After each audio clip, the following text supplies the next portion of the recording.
ये कहानी 10 साल के लड़के के बारे में होती है जिसके घर में काम करने वाले एक नौकरानी से उसे प्यार हो जाता है और वो नौकरानी भी कम नहीं थी, उसने भी घाट का पानी पी रखा होता है। तो क्या ये लड़का अपनी नौकरानी के खेत में खुदाई कर पाया या नहीं, आज के हम इस वीडियो में देखेंगे। मूवी शुरू होती है और हमें बडी नाम के एक आदमी को दिखाया जाता है जो कई सालों के बाद अपने डेट से मिलने के लिए जा रहा होता है। घर पहुंचकर वो आसपास देखने लगता है और उज्जवला से उसकी पुरानी यादें ताजा हो जाती है। इसके बाद कहानी फ्लैशबैक में जाती है जहाँ पर बड़ी 14-15 साल का एक लड़का होता है और वो घर के बाहर खड़ा होता है और उसके सामने आती हुई एक खूबसूरत लड़की दिखाई देती है और उस लड़की का नाम रोज होता है और बडी के डैड ने उसे घर पर काम काज के लिए रखा होता है। बडी अपनी मम को जाकर बताता है कि जिस लड़की को डैड ने काम के लिए बुलाया था वो आ चुकी है। बडी की माँ उससे पूछती है वो दिखने में कैसी है, तो बडी कहता है कि वो बहुत ही लंबी और खूबसूरत है। बडी की मॉम रोज को अपने तीनों बच्चे से मिलवाती है और कहती है कि बडी का स्वभाव थोड़ा सा अलग है, वो कभी कभी अजीबोगरीब हरकत करता है और वो कहती है कि जब बडी पैदा हुआ था तो उसने मेरा दूध नहीं बल्कि नर्स का दूध पिया था, इसलिए तो इससे बचकर नहीं रहना। इतने में बडी के डैड भी वहाँ पर आ जाते हैं और रोज की थोड़ी तारीफ करते हुए कहते हैं कि अब तुम हमारे साथ में ही रहोगी, कि तुम्हारे साथ जो भी पहले हुआ है उसे बोलकर तुम आगे बोल,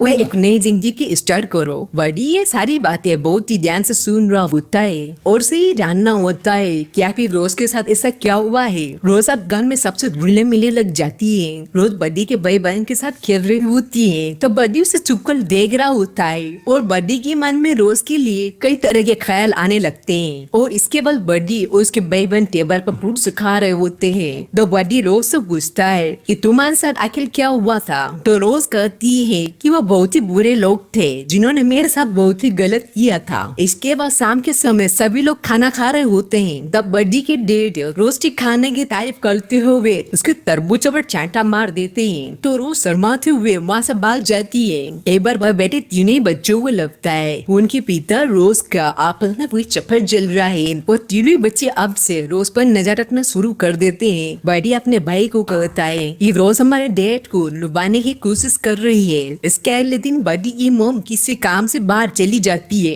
रोज मुंह का पजर बडी के फादर के रूम में चली जाती है। उस सफाई के बहाने रोज बडी के पिता से कहती है और बडी उसके सिस्टर पार से सब कुछ देख रहे होते हैं और वही देखकर कह रहे होते हैं कि अब वो यहाँ पर मौत का नंगा नाच। रोज बडी के पिता को कहती है कि मैं आपकी तरह आकर्षित होती जा रही हूँ और मैं अपनी वासना पर कंट्रोल भी नहीं कर पा रही हूँ। और बडी के पिता को टीज करने के लिए कहती है। बडी के पिता भी खुद पर कंट्रोल खो देते हैं और रोज की खूबसूरती में खो जाते हैं और तभी अचानक उनको अपनी गजबी का एहसास हो जाता है और खुद पर कंट्रोल पाकर रोज को रोक लेते हैं और रोज को कहते हैं कि ये दोबारा से नहीं होना चाहिए। रोज रोने लगती है और कहती है कि मेरा मुझ पर कोई भी कंट्रोल नहीं है और मैं अपने आप पर काबू नहीं कर पाती हूँ। बडी के पिता रोज को रोते हुए देखकर उसके आंसू पहुँचते हैं और उसको कहते हैं कि फिक्र मत करो, सब ठीक हो जाएगा। बडी की जवानी देखकर उफार मारने लगती है। इसके बाद बडी की बहन बडी से पूछती है कि हमारे पिता ने रोज को ऐसे क्यों जाने दिया। बडी कहता है कि हो सकता है कि हमारी मोम का आने का समय रो गया है और यहाँ पर आते ही इनका नंगा नाच देख लेते हैं। इसके बाद बडी एक अश्लील बुक लेकर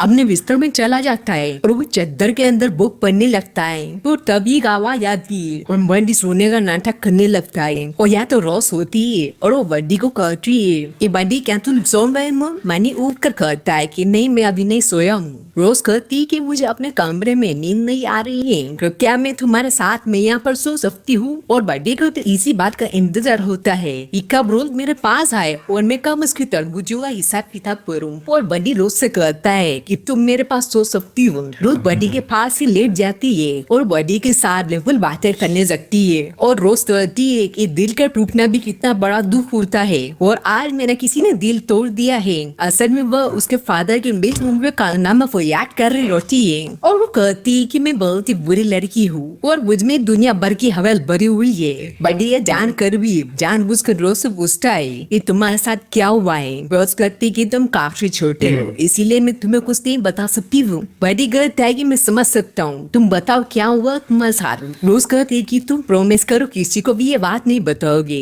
बडी प्रॉमिस करता है। उसके बाद रोज बताती है कि मैं तुम्हारे फादर से प्यार करती हूँ। बडी कहता है कि ये सब कैसे हुआ। रोज कहती कि जब तुम्हारे पिता ने मेरे तरबूज पर चांटा मारा था तब से मैं उनके प्यार के जाल में फंस गई हूँ, लेकिन वह मुझसे प्यार नहीं करते हैं। तब बड़ी अचानक से रोज के तरबूज पर हाथ रख देता है और वो कहता है कि क्या मैं तुम्हारे तरबूजों को छू सकता हूँ। तब रोज बड़ी का हाथ तुरंत अलग हटा देती है और कहते कि तुम इसके लिए काफी छोटे हो और ये सही नहीं है। और बड़ी की काफी रिक्वेस्ट करने के बाद रोज मान जाती है और इस बात तो बड़ी रोज के तरबूज को टच करने लगता है और थोड़ी देर के बाद वो रोज को मास्टरबेट करने लगता है। और जब रोज को चरम सुख मिल जाता है तब बड़ी डर जाता है कि ना जाने रोज को क्या हुआ है। लेकिन इन सब के बाद रोज को काफी ज्यादा गिल्ट फील होता है और वो रोने लगती है और वो बड़ी से कहती है कि हमारे बीच में जो कुछ भी हुआ है वो अब आगे से नहीं होना चाहिए। और नहीं तुम इस बारे में किसी से बात करोगे क्योंकि तुम तभी बच्चे हो और लोग मुझ पर ही उंगली उठाएंगे। बड़ी रोज की हालत देखकर काफी दुखी हो जाता है और कहता है कि फिक्र मत करो, ये जो कुछ भी हुआ है वो किसी को भी पता नहीं चलेगा। अगले दिन रोज तैयार होकर आती है और बड़ी उसके पिता के साथ में बाहर चली जाती है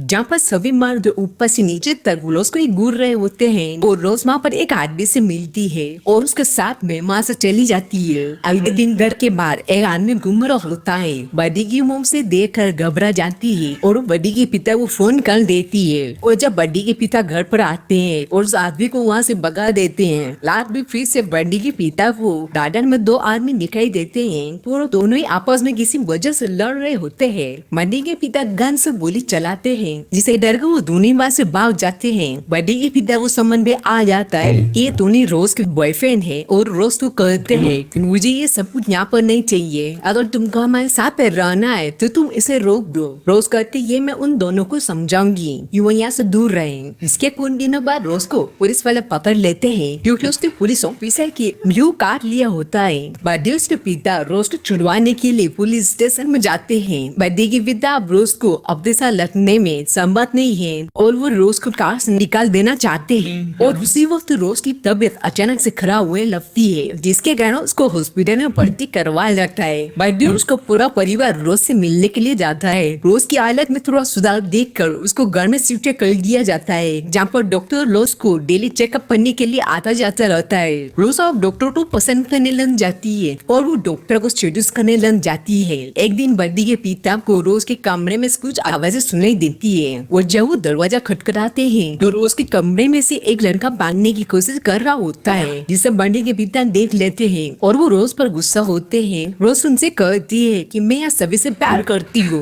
इसीलिए मुझे काम से मत निकालिए। और बड़ी के पिता कहते हैं कि इस घर में छोटे बच्चे हैं और ये देखकर उनके दिमाग पर क्या असर पड़ेगा। अगले दिन बड़ी के पिता रोज को कहते हैं कि मैंने तुम्हारे लिए डेयरी फार्म पर एक काम ढूंढ लिया है जहाँ पर तुमको सैलरी भी अच्छी मिलेगी। रोज वहाँ से कहीं और जाना नहीं चाहती थी इसलिए वो रोने लगती है और वो कहती कि मैं प्रेग्नेंट हूँ और मैं नहीं चाहती हूँ कि मेरा बच्चा फार बाबर पैदा हो।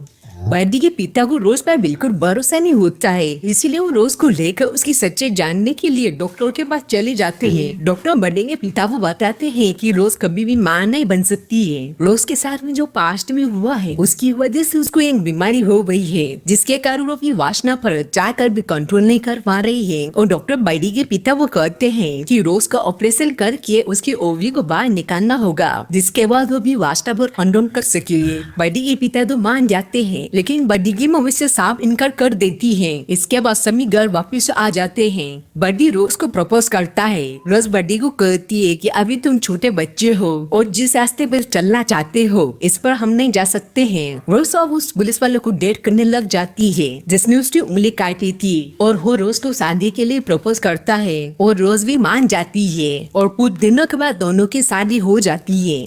बर्थडे उसकी फैमिली रोज के लिए बहुत ही खुश होती है कि अब वो भी सेटल हो जाएगी और वो भी एक अच्छी लाइफ जिएगी। इसके बाद कहानी को प्रेजेंट टाइम पर दिखाया जाता है जहाँ पर बर्थडे अपने पिता से पूछता है कि रोज कहाँ पर है। बर्थडे के पिता कहते हैं कि रोज की पिछले हफ्ते ही डेथ हो गई है और बर्थडे को ये सुनकर काफी ज्यादा दुख होता है और वो रोने लगता है। बर्थडे के पिता कहते हैं कि हौसला रखो क्योंकि रोज ने एक अच्छी जिंदगी जी है। इसके बाद ये मूवी यहाँ पर ही खत्म हो जाती है। गाइस ये कहानी थी मूवी रामलिंग रोज की। ये मूवी रिलीज हुई थी 1991 में। उसकी IMDb रेटिंग 6.6। उम्मीद करते हैं ये स्टूडियो पसंद है।